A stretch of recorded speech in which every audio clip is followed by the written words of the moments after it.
Sœur Bernadette Moriot est née à Rheims, près de Valenciennes. Après un pèlerinage à Lourdes en 2008, la religieuse, handicapée du dos depuis des décennies, a été guérie miraculeusement.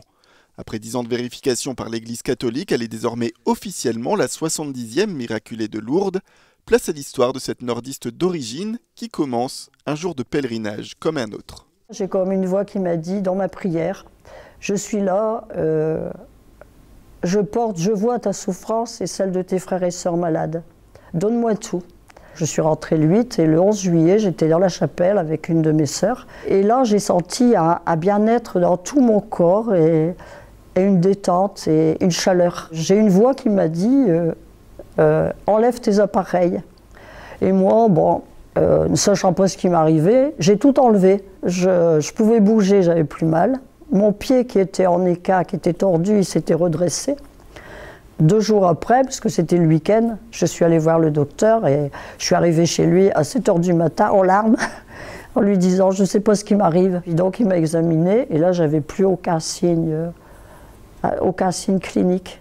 Il s'agit de son médecin traitant, le docteur Christophe Fumery. Le professionnel de santé a été le premier à constater la guérison totale de sœur Bernadette Moriot.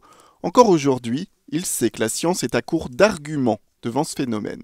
La maladie remontait à plus de 30 ans avec de multiples interventions au niveau du rachis lombaire et aussi une inflammation de la moelle au niveau de la queue de cheval. Et donc de ce fait-là, les séquelles étaient définitives et n'étaient pas améliorables. J'ai constaté qu'il y avait une guérison inexpliquée. Alors pourquoi sœur Bernadette Moriot et pas quelqu'un d'autre? Nous avons rencontré pour cela le père Jean-Baptiste Masson à Villeneuve d'Ascq. Il nous explique ce choix divin. Quand Dieu guérit, il vient manifester de façon visible qu'il agit dans le cœur de tous.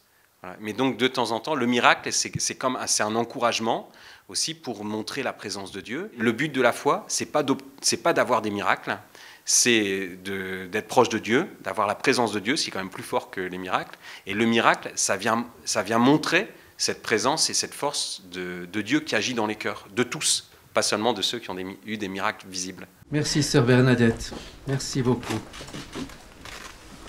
Merci docteur pour tous ces éléments.